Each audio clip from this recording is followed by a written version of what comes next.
Assalamu Walaikum. Hello friends, how are you? Welcome back to my another video.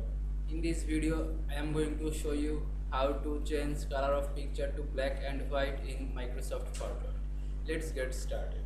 At first, you have to click New Slide drop-down menu, then create a blank slide. Then go to Insert menu and click this picture drop-down menu and choose this device. Now insert a picture.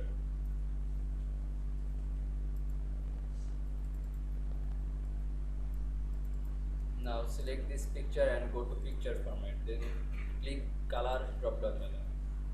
There are many black and white filters. You can choose anything.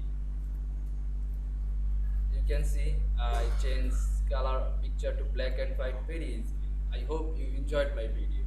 Please like, comment, share and subscribe my channel. Thanks for watching.